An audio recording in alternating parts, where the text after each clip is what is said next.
Assalomu alaykum. Xo'p, biz navbatdagi safarimizni davom etyapmiz. Hozir Oksford shahriga keldik. Bugun Oksfordda aylanib chiqishimiz kerak.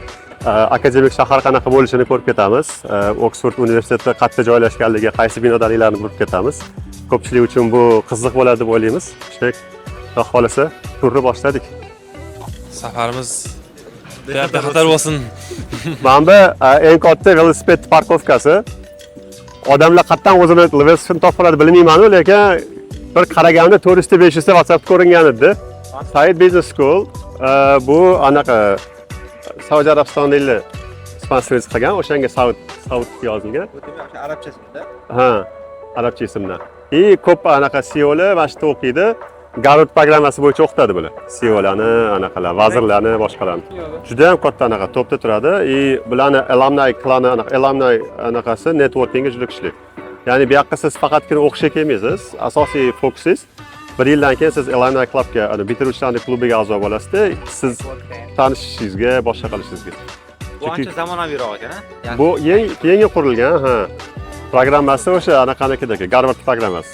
Executive programma, executive shu o'qitadi. Ko'pchilik kelgan bizda O'zbekistonda o'qiganlar har yili 2-3 tadan o'qib ketishadi. Hamma shaharlarda shahar paydo bo'lish uchun bilsangiz suv kerak-da. Mana mana shu atrof. Oksfordda ham, Kembridjda ham suvdan o'tgan o'tirasizlar. Londonda ham o'rtasi suv-ku, xuddi shunaqa bular ham suv bo'yida. Bu qamoqxona bo'lgan oxirgi paytlar. Undan oldin qasr ham bo'lgan. Bu 1000-yillarga taxminan qurilgan. 1000-yildan beri faoliyat yuritib kelgan. Mana bu yo'lida dumaloqchilar turibdi-ku mana. O yo tarafdan boshlangan. 800-yillarda nima bo'lgandan boshlab yozib kelishgan. Qachon bu yerda qamoqxonani to'xtatganligi, boshqa faoliyatlar bo'lganini yozgan. Puldorlik paytlarini yozgan, qachon bo'lishi. Keyin mana hozir eksponatlar qilib qo'yishgan. Mana bunaqa kallasini tiqib qotirib qo'yadigan boshqa o'tirib hammani odamlarning orasida ushlab turish kerak bo'lgan, qatl qilishga. O'shani ushlab turishga narsalarni qo'yib qo'ygan. Ichiga kirsa, mana bu yerda do'koni bor. Do'konda har xil nima deydi, bularni moslamalari unaqa emas-ku. Qilichlar, boshiga kiyadigan dubulg'ali narsalar, shunaqa narsalar bor. O'shalarni bitta ko'rsa bo'ladi. O'sha 5 minut ko'rib chiqsa, keyin qaytib ketamiz. O'zi bu aslida muzey bu tarafi, ichiga kirsa bo'ladi. Prosta biz rejamiz bo'yicha bu muzeyga kirish emas. O'shanga bu yerda hozir kiramiz demayman.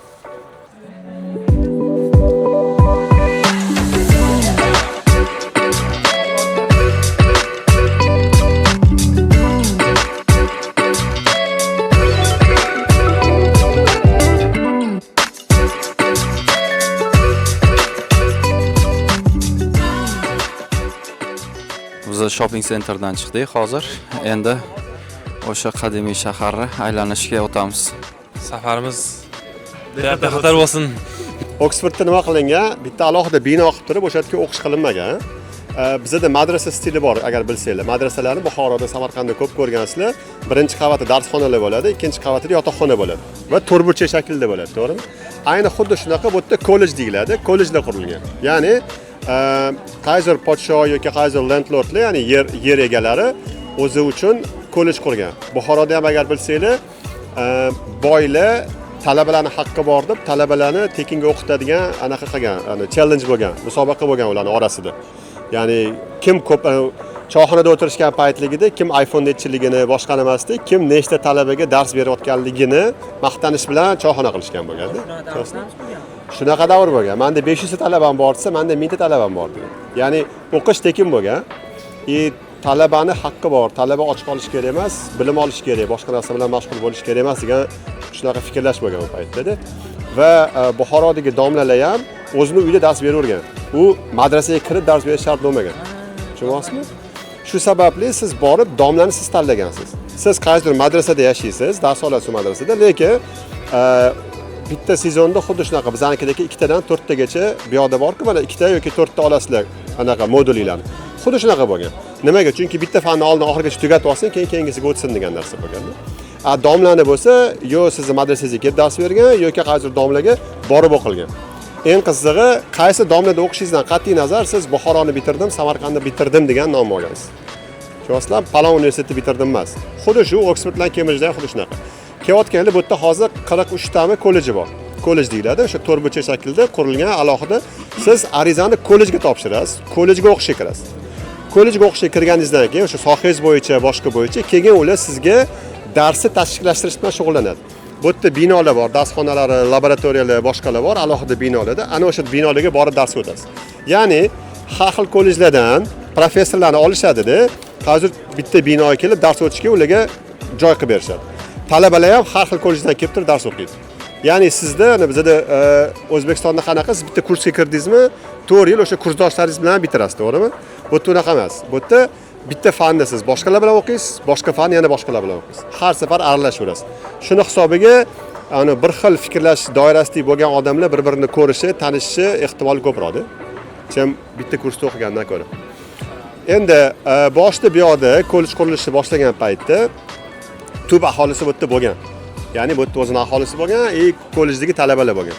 Shunaqa davrlar bo'lganki, endi bilasizlar, payshanba, juma kunlari bular bayram qilishadi, to'g'rimi? Ishdan keyin borib qahvaxonalarda o'tirishadi. Publarda o'tirishadi. Ana o'shanda orada talabalar bilan muammolar ko'p chiqqan. Bilamiz, talabalarda ko'p qoni qaynagan bo'ladi, urushni yaxshi ko'radigan bo'ladi. Ya'ni mesnilar bilan talabalar ikkalovi ishgallar bo'lishni boshlagan. O'shandan keyin kollejlar yopilishni boshlagan. Qaysi ma'noda tashqariga chiqarmaslikni boshlagan. Kollej ichida dars o'qisan, o'sha yerda o'zi yotib qolasan, shu yerda o'qiysan qilgan narsalar qilishni boshlagan.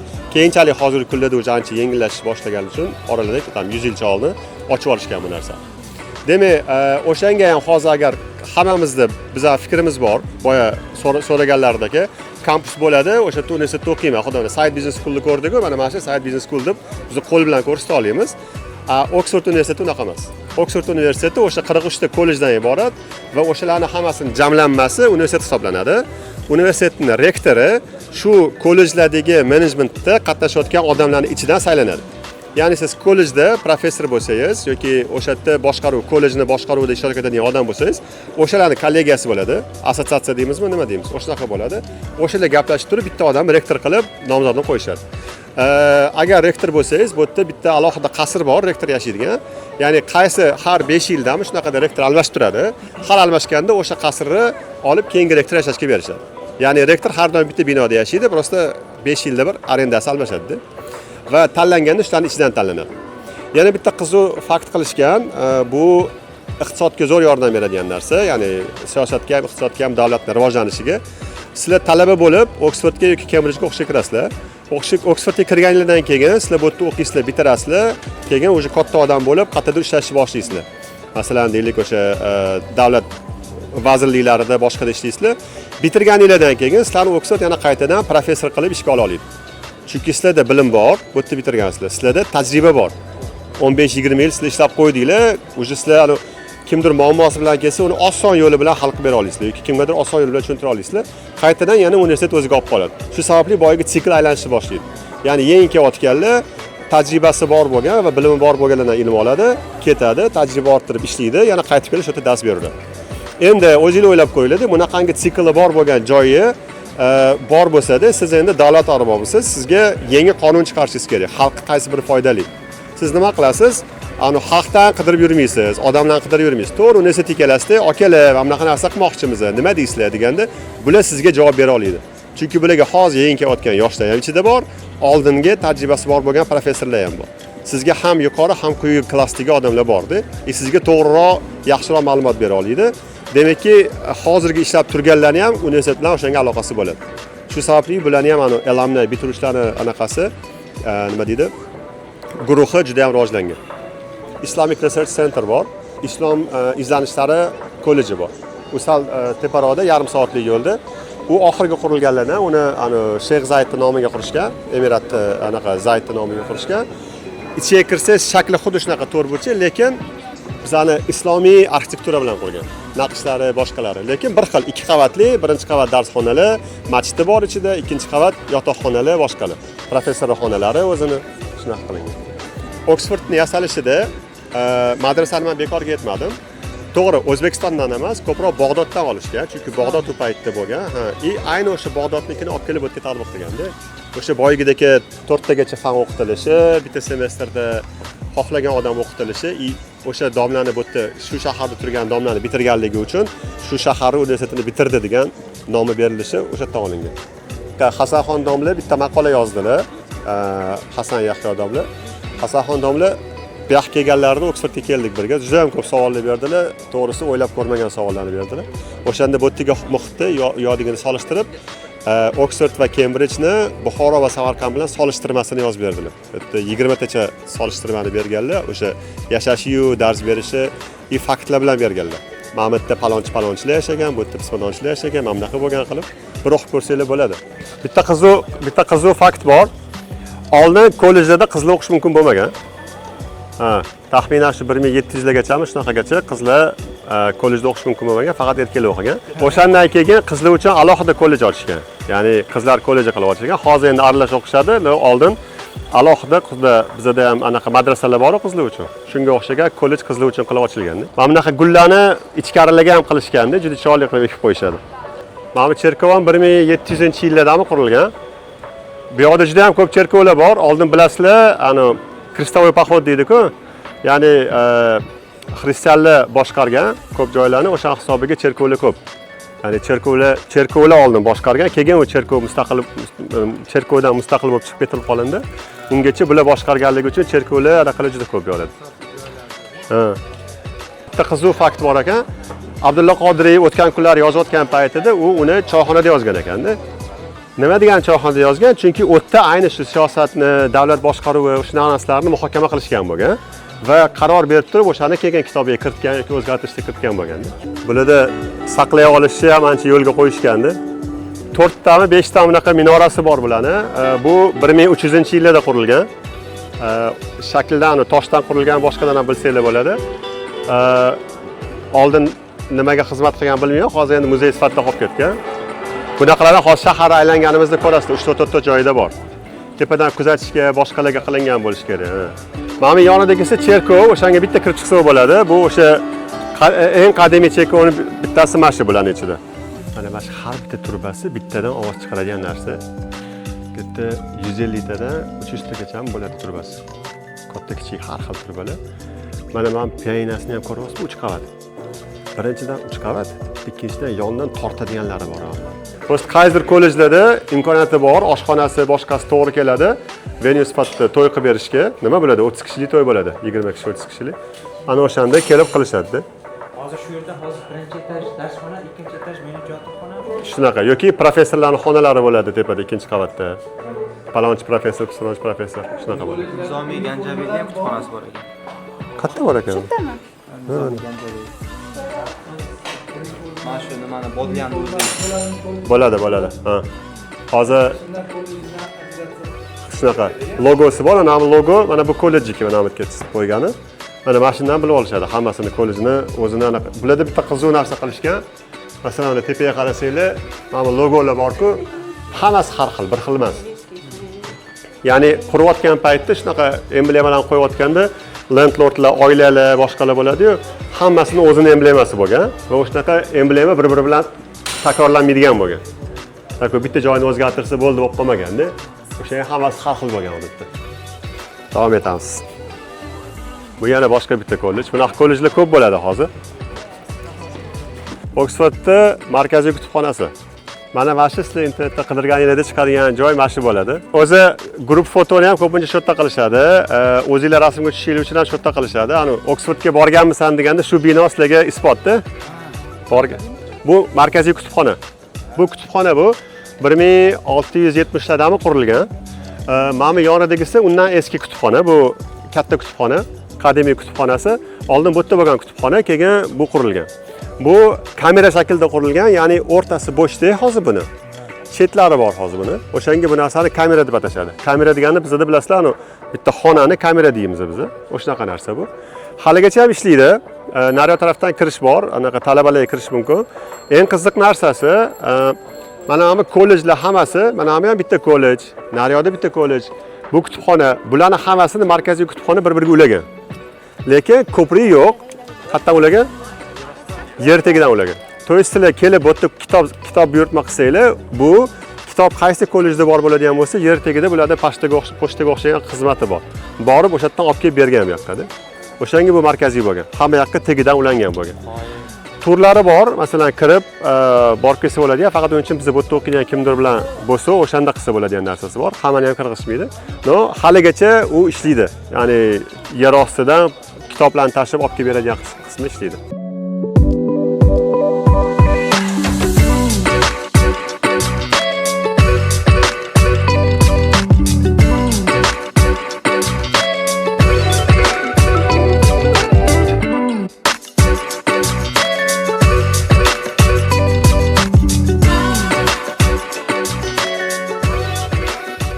Bular Iqboljon aka, o'zbeklardan Oksfordda dars bergan odam shu bo'ladi. Ha, kelgan talabalarga mana shu odam dars beradi. Bu yerda hozir PhD qilyaptilar. AI in medicine sohasida. O'shanga doim kelsa erkalik qilamiz. Bizani Oksfordda aylantiring desa, yo'q demanglar har doim. Turgitliga qilib Ha, o'shaqa. bular Sardor tanimagan bo'lsa ekan o'zimiz side biznesda Oksfordda MBA qilyapti hozir. Side business school oldidan o'tib keldik. Aytdik bu yerda kattakonlar o'qishadi dedik. Faqat CEOlar, vazirlar o'qiydi deb aytib keldik. Bular shunaqa. Ha, o'shaqa sezilyapti. Xudo xolasa bo'lsin. O'sha Radcliffe, John Radcliffe degan odamning nomiga ochilgan. 1600-yillarda edi, adashmasam. Hozir kutubxona sifatida ishlatiladi. Tepada ikkita etaji bor. 2,5 ta balkoni bilan ishlatish bo'ladi. Pastga 2 etaj pastga tushib ketadi-da. Keyin pastga podvol tushib ketadi. 2 etaj. Ikkita podvolga etaj, keyin mana old library deymiz, eski kutubxonaga ulanadi yer tagidan. O'quvchilar nimalar yer tagidan yursa bo'ladi. Kitob readerlari. Bu eng eski kutubxona hisoblanadi. To'g'rirog'i mana bu yerda yozilgan, qurilgan. Duke Humphreys Oksforddagi eng eski kutubxona hisoblanadi. Oksfordda 100 dan ko'p kutubxonalar bor, butun shahar bo'ylab yoyilib ketgan, hammasi har yoqda. Mana shu yerdagisi eng eskisi, pastda Divinity School bor, o'sha eng birinchi hozirgacha ishlatib turiladigan maktab. Divinity School deyilishining sababi boshida dinshunoslik, qonunchilik, meditsina o'qitilgan. Dinshunoslik maktabi bo'lgan. Harry Potter o'sha dinshunoslik maktabining o'zida ham olingan. Nima qilib hozir bir qismimiz kira olamiz. Tepada Duke Humphreys eng eski pastdagi 1300 bo'lsa, tepadagi 1600lardan ekan qo'yilgan bo'lishi kerak. Shanba ishlanmaydi, yo'q bo'ladi. Pastga kirsa bo'ladi. Harry Potter olingan joyi bor, u yerda ham. Birinchi qismida, birinchidami, ikkinchidami Invisibility Cloak'ni olib restricted areaga kiradi-yu, aynan mana shuni o'zida olingan. Keyingi safar kelganinglarda tur bilan kirsa bo'ladi yerga alohida. Ya'ni universitetning o'zida til lotin tili bo'lgan, ofitsial tili, hozir ingliz tili. Shuning uchun bu yerda yozilgan hammasi lotin tilida, shkola logika, shkola muzika qilib yozilgan. Bular ya'ni mavzulashtirilgan holatda nimaga qarab, o'zingiz sohibiga qarab, eshigidan kirib kitob qilib o'qisangiz bo'ladi. 3 ta etaj bino. Hozir ham o'quvchilar tomonidan ishlatiladi.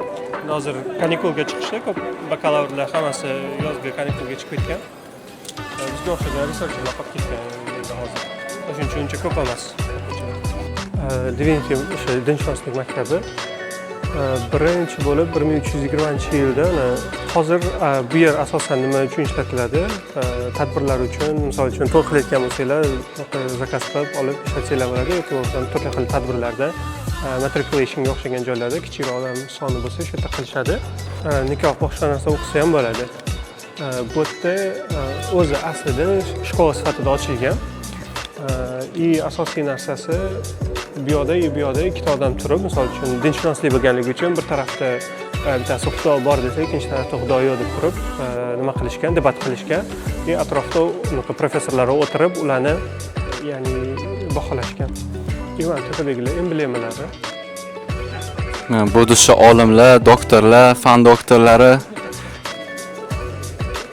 Bu hozirgi kirgan Divinity School'imizni, ya'ni shkolani asosiy kirish tarafi, bu narigi tarafi endi doimiy ochiq o'quvchilar uchun, lekin tadbirlar bo'lganda shu yerda kirib chiqish bo'ladi. Anavimiz universitetning ofitsial logosi Dominus Illumination Mea degani, ya'ni Lord is my light degani slogani. Eng eski binolarimizdan bittasi, tepa qismi kutubxona. Harry Potter fasli ham tepada ham olingan. Bu Sheldonian teatri deyiladi.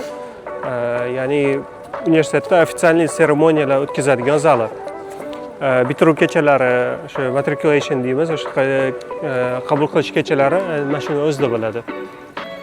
Juda ham katta chiroyli zali bor. Undan keyin tepasiga tomga chiqsa bo'ladi. Shaharni ko'rish uchun.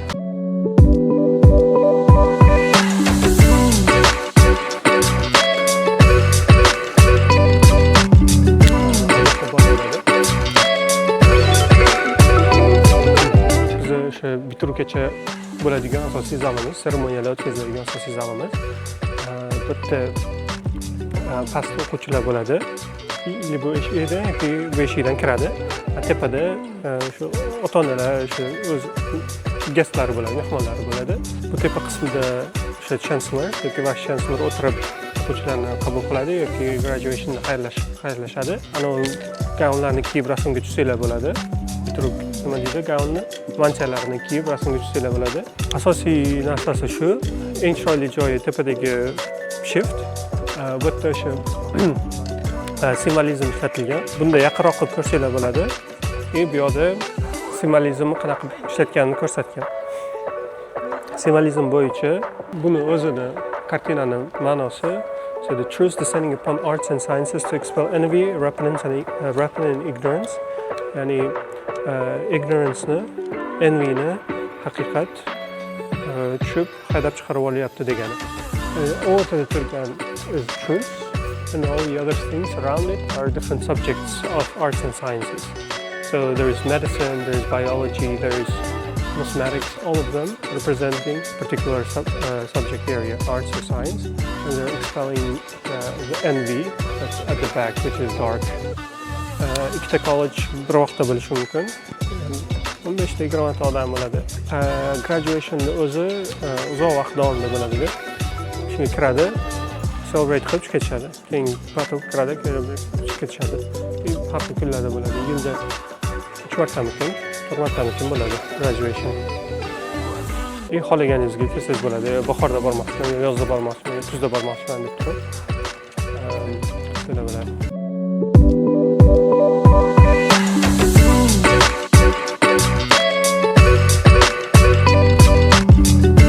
Biz birinchi buni buqqot boshlaganmiz. Men kitobim yaxshi, eng good yoshi benziyor.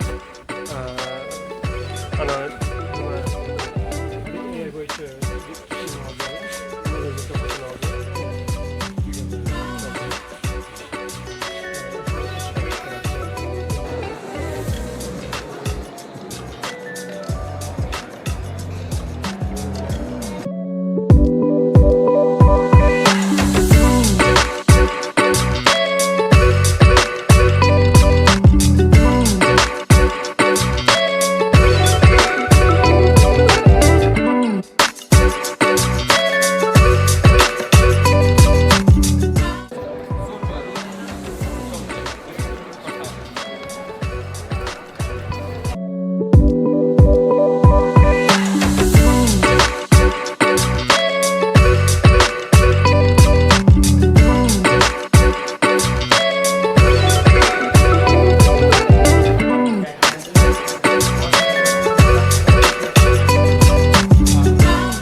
Oleh.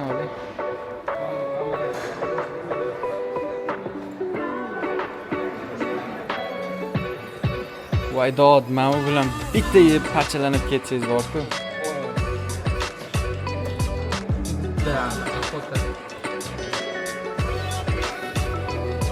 Mana bu zo'r ekan. O'tgan safar kelganimda chiqmaganman shu joyga. To'g'ri nega? Anaqa o'qishib ketsangiz, agar pul bo'lmasa ichkarida qiyin bo'ladi. Pul bilan aylanmaysiz. Yani bir kunga kelgansiz. Endi 2-3 kunga hech kim kelmaydi-da, menimcha. Agar sizni masalan qarindoshlarıngiz kelmasa, agar ikkinchi sabab kelsalar, ko'p joylar ko'p qolyapti, polisda. Anaqalarga kirmaydi-yu, qizaloq kirdi-yu, turgan. Yo'q. Ha, yo'qdan yana chiqadi.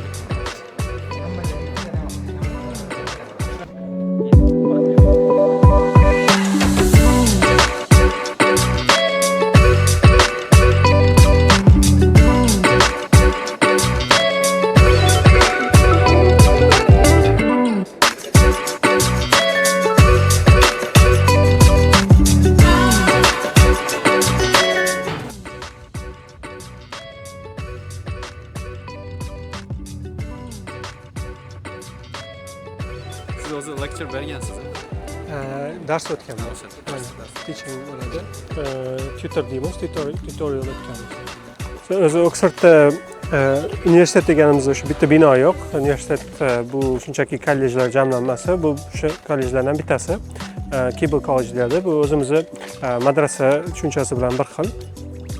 O'shadan ko'chirishgan. Keyin Cambridge bizdan Oxforddan ko'chirishgan.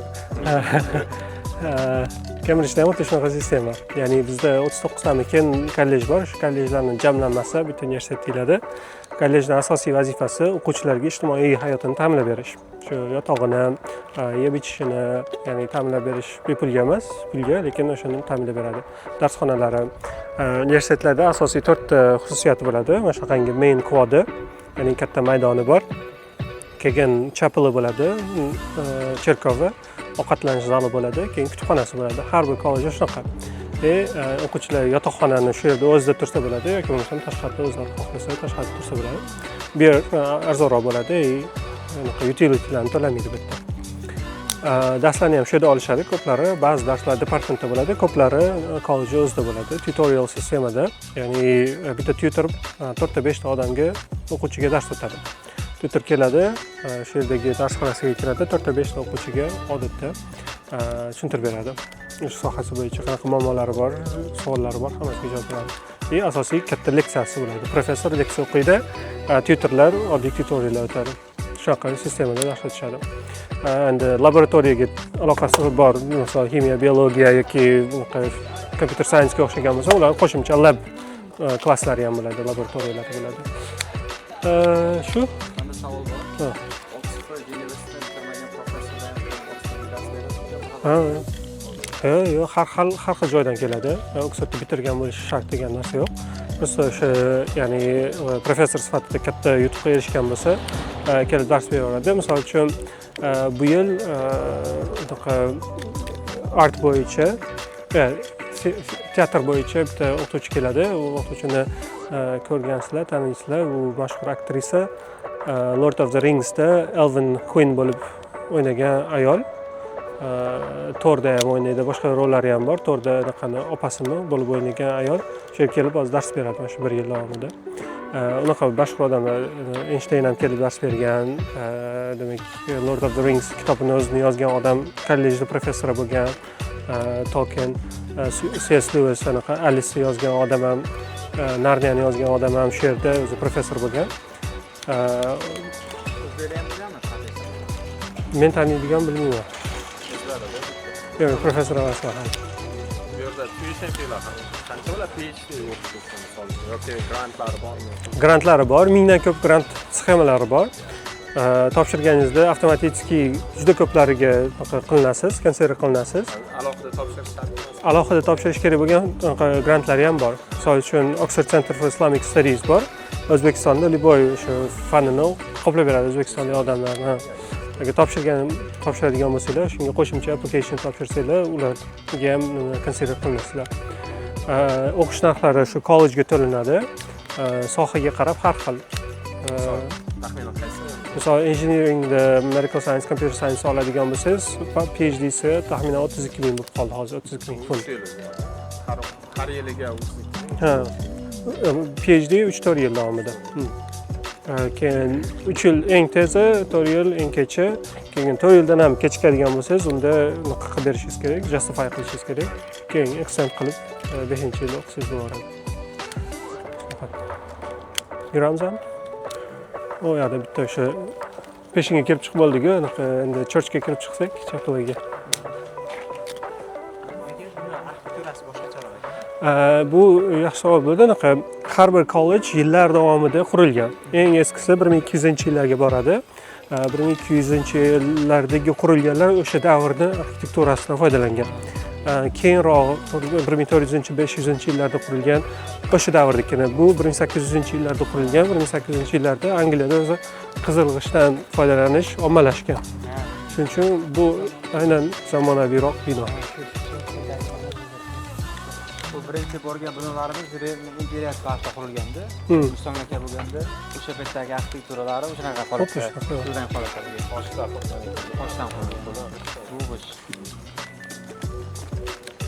Bu mana shu bilan bog'liq. Toshkent qurilish kasaba o'zaki bo'lmaganda texnologiya qabul qiladi. Texnologiya rivojlanib, sistematik paydo bo'lgandan keyin okey, san'at bo'lar ekan degan ishdan qurgan. Bugun shanba bo'lganiga kun yo'qda, boshqa kunlari odam ko'pligidir.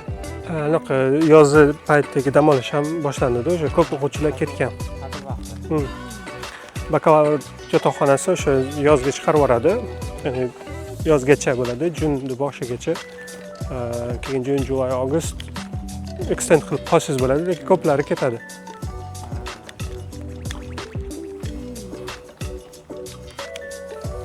Mana bu Oxford yuridik yo'nalish bo'yicha dunyoning oldingi prezident universitetiga.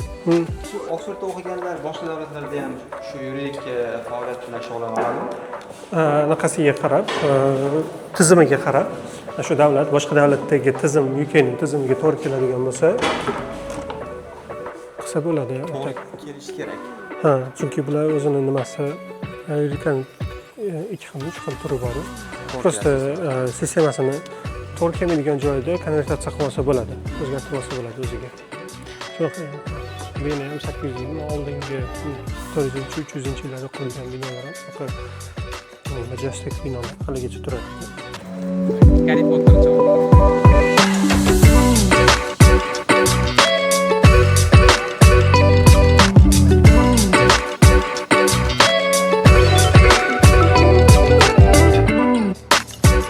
Bunaqa buffetga kirdik hozir. Bu yoqda ovqatlar select o'zingiz tanlab olasiz. Glas beradi hammaga. Xohlagancha to'ldirib, yesangiz, ichsangiz bo'ladi. Shunaqa. Hamma qolish yerda.